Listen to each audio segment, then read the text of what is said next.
الهام میگفت مگه چی داره این شهرام تحفه؟ واقعا نمیدونستم. اصلا دوست داشتن مگه دلیل میخواست؟ خود من چرا اهورا رو دوست داشتم؟ همینا رو به الهام هم گفتم. بعد از کمی فکر کردن گفت راستش ثریا، جای برادری اهورا خیلی مهربون و آقا و نجیبه. خیلی هم با شخصیته. من خیلی امتحانش کردم. دوست نداشتم تو ضربه بخوری. میدونی که چقدر دوستت دارم. ولی خیالم راحت شد. اهورا واقعا پسر چشپاک و با شعوریه. خیالت راحت. همه جوره امتحانش کردم. با دهن باز نگاش کردم.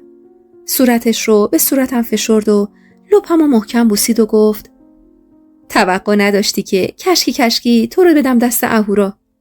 باید اول مطمئن می شدم. وگرنه این همه نامرسونی و جاسوس بازی من به فنا می رفت که. بغلش کردم و فشارش دادم. چقدر دوستش داشتم. حرفایی که به اختر نمیتونستم بزنم با خیال راحت به الهام میگفتم و مطمئن بودم توی صندوقچه سینه الهام مدفون میشن.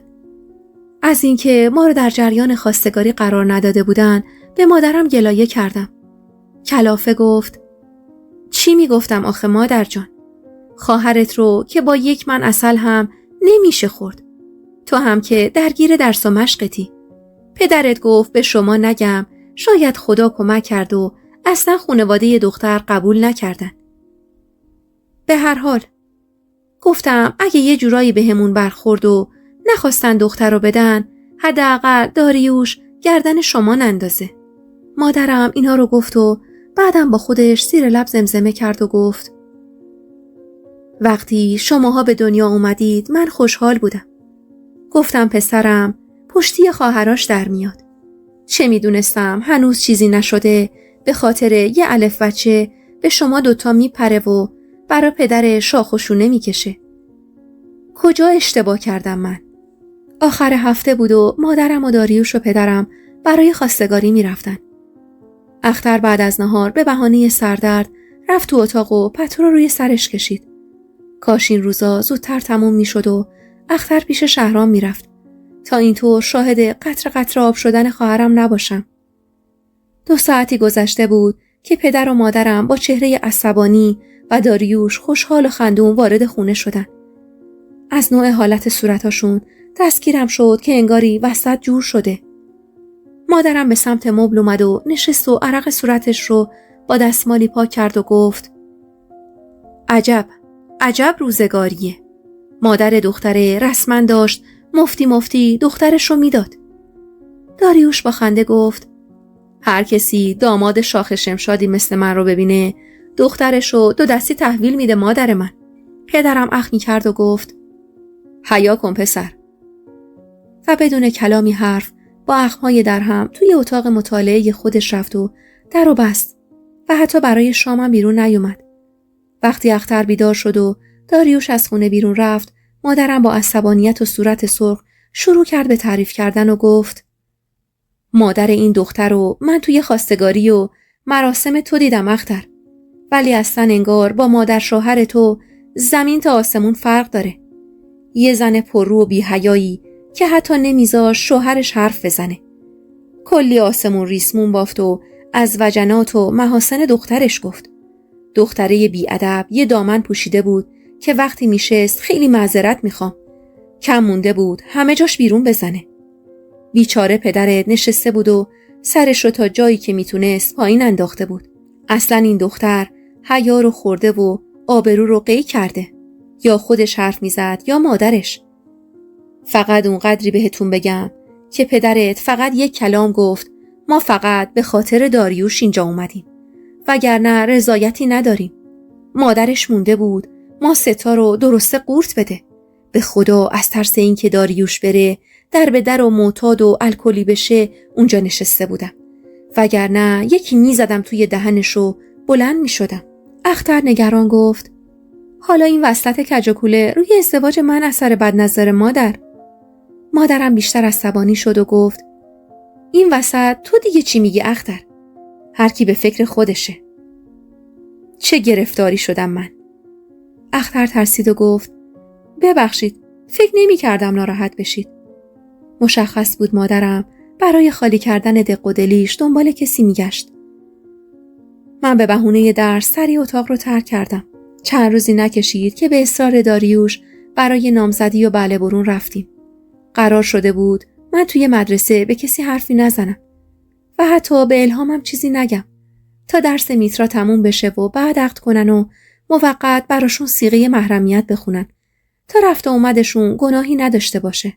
با اکراه برای این مراسم حاضر می شدیم. نارضایتی از صورت تک تک ما می بارید. تنها شخصی که بین ما ذوق زده و خوشحال بود داریوش بود که فقط با نگاه‌های تأسف‌بار همه ما روبرو می شد. و آخر سرم به ما گفت اینجوری به من نگاه نکنید بابا. من و میترا عاشق همیم. حالا می بینید چقدر خوشبخت میشیم. بعدش همه شما شرمنده میشید که این روز رو به من زهر کردید. بخندید دیگه. مادرم گفت انشاءالله همینطوره که تو میگی. امیدوارم و از خدا میخوام حرف تو درست باشه. نه حرف ما مادر. رفتیم خونه میترا. مادر شوهر اختر که خواهر بزرگتر مادر میترا بود به همراه دایای شهرام همه دعوت شده بودن. اختر از اینکه شوهرش توی این مراسم نبود ناراحت بود. اما با دیدن خانواده شوهرش کمی حس بهتری پیدا کرده بود. میترا کت و دامن روشن شیری رنگی پوشیده بود و جواب سلام منو هم نمیداد. بزرگتران نشستن و صحبت کردن و آخر سر گفتن ما رسم داریم که دفتر بله برون بنویسیم. از این جهت که اینا فعلا صیغه هستن و بعدن اگر تا زمان عقد مشکلی پیش اومد شما زیر حرفتون نزنید و دست ما توی پوست گردو نمونه. رنگ پدرم سرخ شد و گفت قطعاً که به دور از مروت و مردونگیه که ما زیر حرفمون بزنیم. اما این کارم خیلی خوشایند نیست. یک بار مادر میترا پرید وسط حرف پدرم و گفت اگه دختر من تا وقت عقد دل پسر شما رو زد چی؟ ما میمونیم و یه دختر که اسم پسر شما رو داره و دیگه کسی طرفش نمیاد. مادر شوهر اختر با تشر گفت آبجی این حرفا چیه؟ حرف خیر بزنید. از اول مجلس فقط حرف شر باشه نمیشه که. به فال نیک بگیرید. انشاءالله خیر باشه. اختر زیر لب و آروم آروم به مادرم التماس میکرد که حرفی نزنن که آبروش جلوی مادر شهرام بره. مادرم بیچاره از دو طرف توی فشار بود و رنگ صورتش پریده بود. وقت نوشتن دفتر پدر و مادر میترا یکی یکی شرایطو میگفتن و دایی میترا مینوشت و ما در سکوت گوش میدادیم.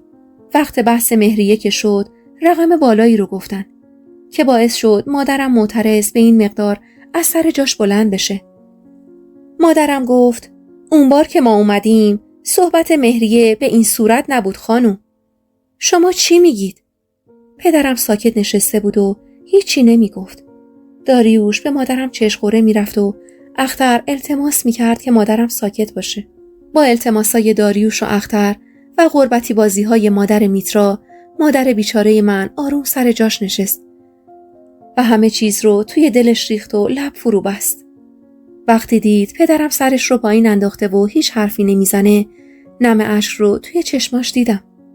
به هر ترتیبی بود این شب لعنتی تموم شد و خانواده میترا هم هر چی خواستن به داریوش تحمیل کردن.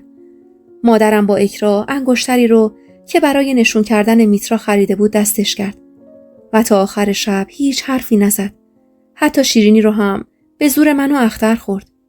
موقع برگشتن به خونه یه چشم مادرم خون بود و یه چشمش اشک. اونقدر گریه کرده بود که پدرم با خش داریوش رو پیاده کرد و گفت خودت تا خونه بیا و این کاری که امروز با خودت و خانوادت کردی رو بهش فکر کن. ببین چطور ما رو سکه یه پول کردی پسر. تا داریوش خواست جوابی بده پدرم فریاد زد ساکت شو. پیاده شو سریعتر. اشک مادرت رو در آوردی. عجب اوضاعی بود. کاش جرأت گفتن همه چیز رو به داریوش داشتم. اما افسوس که ترس از خراب شدن زندگی یگانه خواهرم مانع از باز شدن دهنم میشد. به سرعت کارا انجام شد و داریوش و میترا محرم شدن و حالا میترا عروس ما بود. عروسی که داریوش رو با ما دشمن کرده بود و بیشتر از همه اختر رو از چشمش انداخته بود. یه روز که مادرم برای نهار دعوتش کرده بود، میترا اومد و من دیدم که توی اتاق من و اختر رفت و سری بیرون اومد. اما واقعا ذهنم به این همه شرارت قد نمیداد. وقتی میخواست برگرده خونه با هول و بلا به داریوش گفت عطر جدیدم نیست، گم شده. مطمئنم توی کیفم بود. اختر اخماشو تو هم کرد و گفت خب میترا جان، شاید جایی افتاده، بلند شو بگرد. میترا با حالت خاصی رو به داریوش گفت عزیزم، من مطمئنم عطرم رو از کیفم بیرون نیاوردم. یه لحظه بیا تو حیاط. دست داریوش رو گرفت و جلوی چشمای ما اونو برد توی حیاط و با گریه چیزایی بهش گفت. داریوش عصبی و برافروخته توی اتاق اومد و به اختر گفت چرا این کارو کردی هان؟ آبروی منو بردی اختر. اختر بی خبر از همه جا با چشمای از حدقه بیرون زده گفت چی میگی داریوش؟ چته؟ داریوش گفت آبروی منو بردی اختر. برای چی عطر میترا رو از توی کیفش برداشتی؟ میخواستی اذیتش کنی؟ تو چه نیازی به عطر اون داری؟ میترا آروم از گوشه‌ای گفت البته عطر گرونی هم هست عزیزم. اختر واقعا متحیر بود. با چشمای از حدقه بیرون زده گفت چی داری میگی داداش؟ خودت میفهمی؟ داریوش گفت خودتو به اون راه نزن. میترا خودش تو رو دیده که سر کیفش رفتی و عطرشو برداشتی. مادرم گفت لعنت خدا بر دل سیاه شیطون. داریوش خجالت بکش، داری در مورد خواهرت حرف میزنی و داریوش نگاهی به میترا کرد و میترا چشم و ابرویی براش اومد. با اینکه هم سن هم بودیم اما انگار میترا از من 10 سال بزرگتر بود. رفتارش مثل زنای بزرگ و بدجنس بود. داریوش سری به سمت اتاق ما رفت و در رو با شدت کوبید. یه کمی اتاق بالا پایین کرد و وقتی دید چیزی پیدا نمی‌کنه همه جا رو به هم ریخت. که من گفتم چی کار میکنی داداش؟ کل اتاقو به هم ریختی. ای بابا! در کمال تعجب داریوش میون رخت خوابای اختر عطر میترا رو پیدا کرد. مثل کسی که مچ دزدی رو گرفته باشه به سمت اختر خیز برداشت و دستش رو گرفت و گفت اگه تو بر نداشتی پس این چیه؟ هان؟ بذار بابا برگرده با دختر دزدش چی کار میکنه به نظرت؟ اشک توی چشمای اختر جمع شده بود و به دنبال راه نجاتی به مادرم خیره شده بود. من طاقت نیاوردم. دویدم و دستش رو از دست داریوش در آوردم و گفتم خجالت بکش. من خودم دیدم میترا یواشکی توی اتاق ما رفت. زشته به خاطر این دختر که تازه اومده اختر رو سنگ رو یخ کنی.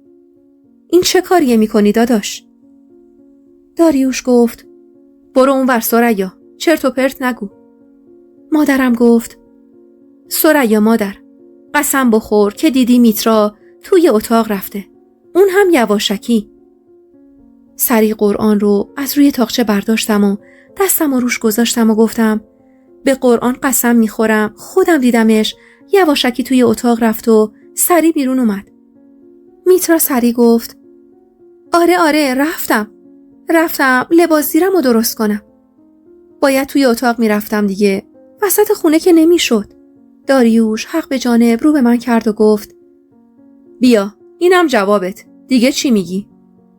گفتم خب میرفتی توی اون یکی اتاق، چرا یواشکی توی اتاق ما رفتی؟ میترا شروع کرد به گریه کردن و گفت سریا ما با هم دوست بودیم، چرا اینجوری میکنی؟ مگه من چه کارت کردم؟ حالا چون داداشت منو دوست داره تو باید اینجوری با من دشمنی کنی؟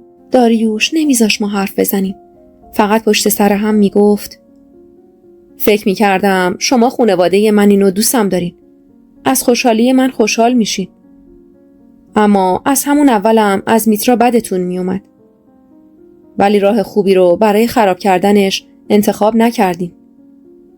گفتم داداش عقل تو از دست دادی؟ تو این ماره خوشخط و خالو نمیشناسی؟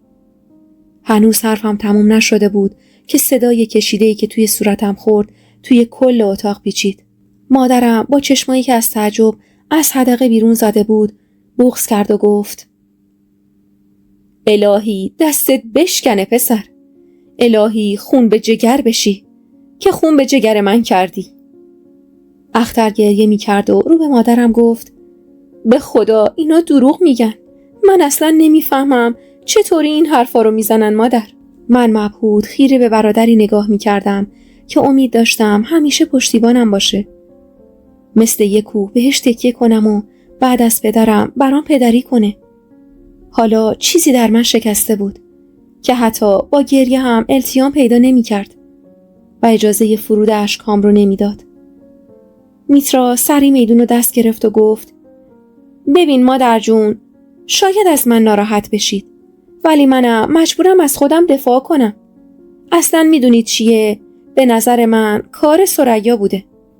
اینجوری خواسته هم من و هم اختر رو از چشم بقیه بندازه یا اصلا من و اختر رو با هم دشمن کنه که نامزدی ما به هم بخوره.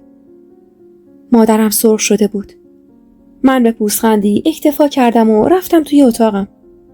صدای مادرم رو شنیدم که میگفت دختر من مثل پنجه آفتاب میمونه. چرا باید باهات حسودی کنه میترا؟ میترا گفت خب مشخصه. من و اختر شوهر داریم و خودش نداره. چقدر وقیح بود. چقدر بی‌حیا بود. مادرم گفت استغفرالله. خدایا یه صبری به من بده. داریوش همین الان دست زنت رو بگیر و ببر بذار خونه مادرش. تا پدرت برنگشته هم خونه نیا. بعدشم برو 100 بار اون دستی رو که باهاش جگرگوشه منو زدی بشور و غسل بده تا خدا برات قلمش نکرده. داریوش گردن کشی کرد و می گفت خونه پدرمه، نمیرم. اما مادرم هم فریاد می زد و می گفت به قرآن اگه تو نری من میرم از این خونه. برو بیرون. صدای بسته شدن در که اومد بغض خفته خودش رو رها کرد. فقط منتظر اومدن پدرم بود. چقدر خوب که پدرم رو داشتیم. اگر یتیم بودم داریوش زنده زنده قورتم میداد. به محض اینکه پدرم پاشو توی خونه گذاشت متوجه جو سنگین و غیرعادی خونه شد. از وقتی داریوش و میترا رفته بودن ما هر کدوم گوشه‌ای نشسته بودیم و هیچ حرفی نمی زدیم. سکوت اتاق رو فقط گاهی صدای مادرم که می گفت پناه بر خدا. این صدا میشکست. با رسیدن پدرم انگاری همه جرأت گرفتیم. من و اختر گوشامون رو تیز کرده بودیم تا ببینیم مادرم چطور جریان رو به پدرم انتقال میده. وقتی مادرم حرفی از سیلی که من خوردم نزد، اختر با حرص دندوناشو روی هم فشار داد و گفت ای بابا، ببین حتی الانم داره یه جورایی از پسرش دفاع میکنه. آروم گفتم ول کن اختر، شاید بابا خیلی عصبانیه، ترسیده همه رو بهش بگه. هیچ حرفی هم که نمیزنه. احتمالاً دلیلش همینه دیگه. اختر عصبانی بلند شد و گفت بی خود، بابا باید لپ ماجرا رو بدونه، نه اینجوری جسته و گریخته و بی سر و ته. در رو باز کرد و منم به دنبالش رفتم. وسط حرف مادرم که با بغض گلایه می کرد پرید و گفت بابا جان، مادرم بهتون نگفت. اشکالی نداره، خودم میگم. گل پسرت، شاخ شمشادت، جلوی چشم این دختره تازه به دوران رسیده یک کشیده آبدار توی گوش ثریا زد و صدای متحیر پدرم که گفت چه غلطا، لرزه به تنم انداخت. همون لحظه داریوش در رو باز کرد و اومد داخل. اولی سلام عادی داد، اما بعد که متوجه چهره برافروخته پدرم شد لحنش رو عوض کرد و حق به جانب گفت بابا جان، نمیدونی چه آبرویی این دوتا دخترت امروز از من بردن. برداشتن عطر میترا رو توی کیفش در آوردن و قایم کردن. حالا معلومم نیست کار کدوم یکیشونه. پدرم با تحکم گفت ساکت شو، اما داریوش ادامه داد و گفت دفاع الکی نکنید. پدرم جواب داد مگه اولش این میترا خانوم نگفته اختر رو دیدی که سر کیفش رفته؟ چطور یهو افتاد گردن ثریا؟ هان؟ داریوش چند لحظه‌ای توی فکر فرو رفت، اما سریع شروع کرد به دفاع کردن از میترا و گفت نه خب، میترا که اینجوری نگفته. اصلاً اون طفلک چه تقصیری داره؟ اون الان این وسط مجرم نیست که بابا جان. به هر حال عطرش. پدرم دوباره حرفش رو برید و گفت داریوش ساکت شو. وقتی اولش به فکر فرو رفتی گفتم آها حتما داره به اشتباهش پی میبره، ولی حالا که میبینم مشکل دفاع کورکورانه از زنت بس فرق داره. پدرم به من اشاره کرد و گفت بیا جلو ببینم بابا. آروم به سمتش قدم برداشتم. اونقدر عصبانی بود که انگار خون از توی سرش رفته بود. سفید سفید شده بود و گفت به خاطر یه اتهام که مشخص نیست راست یا دروغ، به خاطر یه حرف چرت و پرت چطور جرأت میکنی توی گوش خواهرت بزنی؟ مگه من مرده بودم که تو به خودت اجازه دادی همچین غلطی رو بکنی؟ اونم تو خونه پدرشون. داریوش پرویی میکنی و گردن کشی؟ منو بردی خونه پدر زنت، روز خواستگاری تا نامزدی سکه یه پولم کردن. هرچی گفتن سر بالا نیوردم. گفتم بالاخره خواهرت. گوشتم زیر دندونشونه. چشم پسرمم دنبال دخترشونه.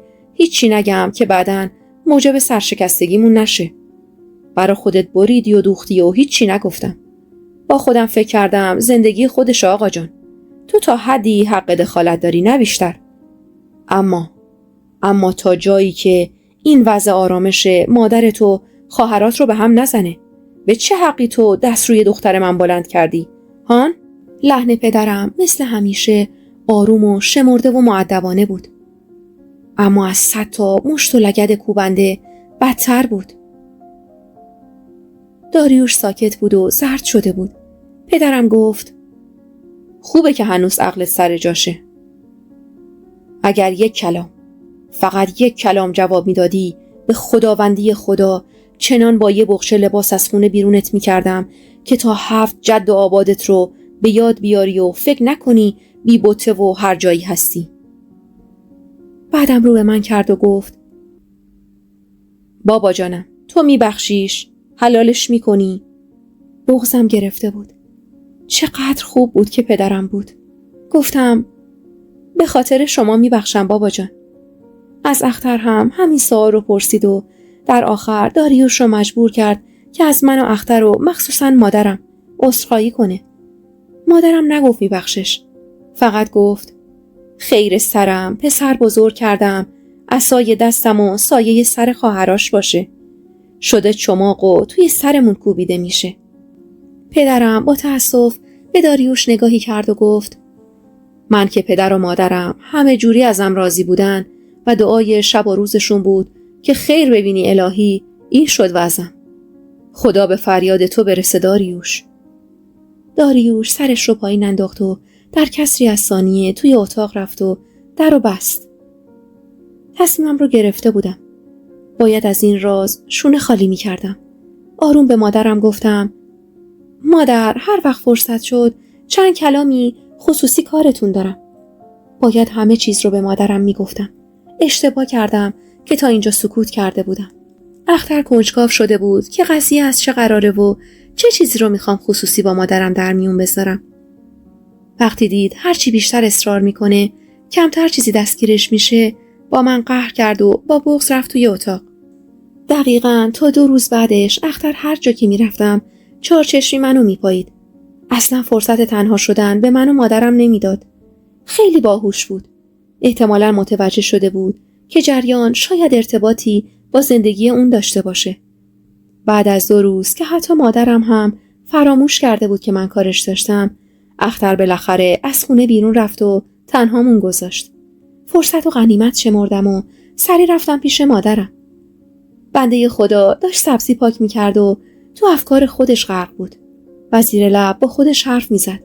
با دیدن من که خیلی جدی دعوت به صحبتش کردم، عینکش رو بالا داد و گفت خیر انشاءالله. بگو ببینم این چیه که 2 روزه من و اختر رو به خاطرش همینجوری سر دووندی؟ دلهره داشتم. میدونستم احتمال تنبیه شدنم زیاده. گفتم مادر میشه سبزی پاک کردن و کنار بذارید؟ که گفت نه خیر، چه کار من داری؟ همینجوری کلی کارم عقبه. کمک که نمی کنید هیچ، جلوی کار منم میگیرید. زود بزن حرفت رو تا اختر نیومده. همه چیز رو از سیر تا پیاز باید میگفتم. وقتی به قسمت فهمیدن علاقه میترا به شهرام رسید، مادرم بیچاره رنگش مثل گچ دیوار بود. صدای آخش بلند شد و انگشتش رو فوری توی دهنش گذاشته بود. دستش رو با چاقو بریده بود. با صدای لرزونی گفتم: من که اولش گفتم بذارید کنار، اما شما گوش ندادید مادر. که گفت: پناه بر خدا، دختر سریعتر سر و ته حرفت رو به هم بیار، یالا. حرفای میترا توی مدرسه، تهدیداش، همه و همه رو به مادرم گفتم. درسته با ترس و لرز گفتم، اما راحت شدم. انگاری یه وزنه 100 کیلویی روی دوشم بود و اونو زمین گذاشته بودم. مادرم با بیقراری سرش رو به چپ و راست تکون میداد. نم اشک توی چشماش رو دیدم. با وحشت گفت: یعنی واقعا این دختر به این خاطر به داریوش من نزدیک شده؟ ای وای بر من. من بدبخت فکر میکردم این دختر از روی عشق و علاقه به داریوش نزدیکش شده.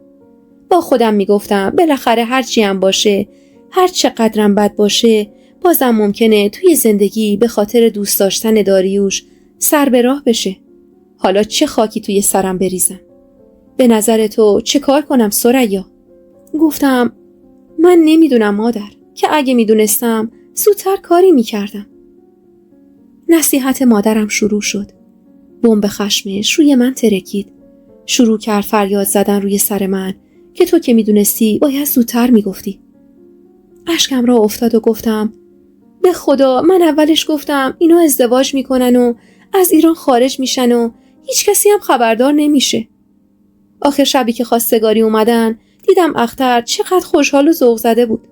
نخواستم تو ذوقش بزنم. چه میدونستم میترا اینطور عقده میکنه و از طریق داریوش به جونمون میفته. مگه من کف دستم رو بو کرده بودم؟ اشک من و داد و بیداد مادرم انگار پایانی نداشت تا اختر در رو باز کرد و داخل اومد. متعجب به ما دوتا خیره شد و به من گفت: عجب آدمی هستی یا. تا پا بیرون گذاشتم پریدی و حرفتو زدی؟ رو به مادرم گفت: صدای فریاداتون تا جلوی در می اومد. مگه ثریا چه کار کرده مادر؟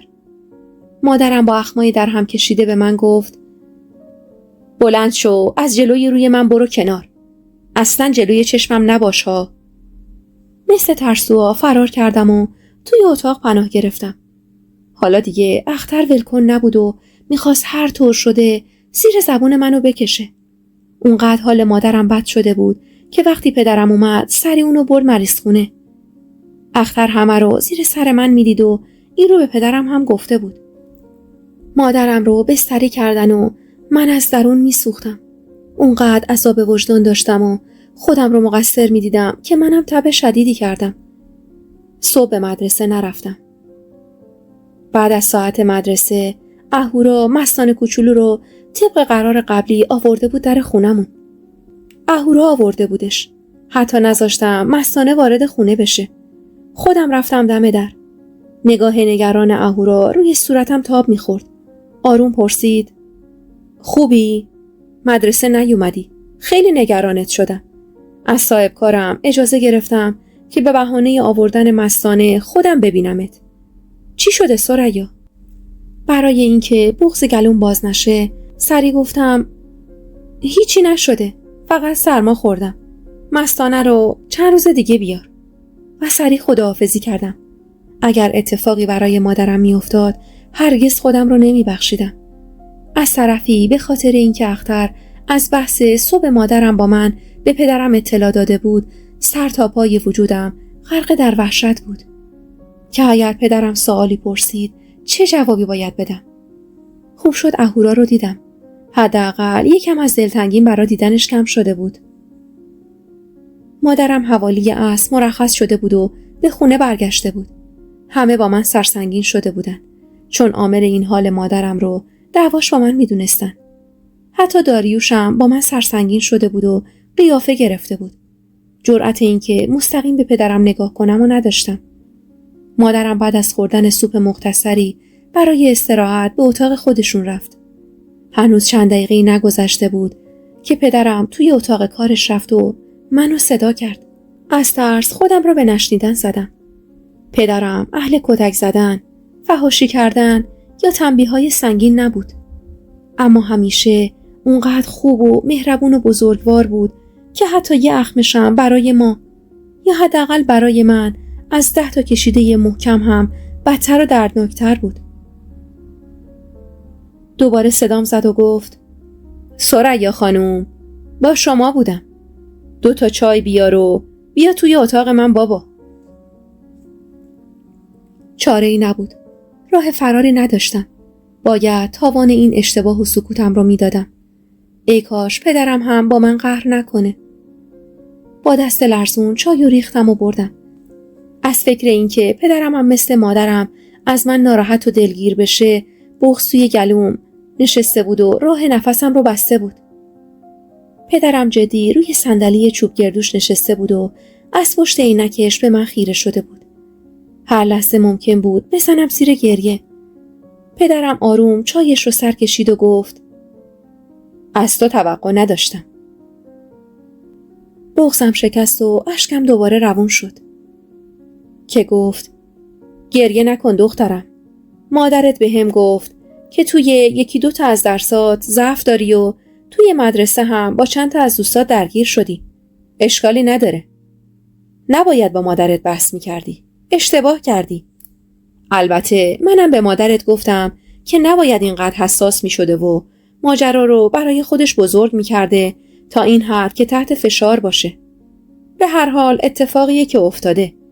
تو دیگه لازم نیست با مستانه درس کار کنی. شاید همین مسئله روی درس تو تأثیر بد گذاشته باشه. متوجه شدم مادرم موضوع اصلی رو به پدرم نگفته بود. حالا این وسط مستانه بیچاره قربانی میشد. با حقیق گفتم: ببخشید، حق با شماست. من اشتباه کردم. به خدا تقصیر مستانه نیست. اجازه بدید دوباره بیاد. خواهش میکنم. قول میدم بیشتر درس بخونم. خواهش میکنم بابا. با کل قول و وعده دادن پدرم یه فرصت دیگه به من داده بود. اما هدف مادرم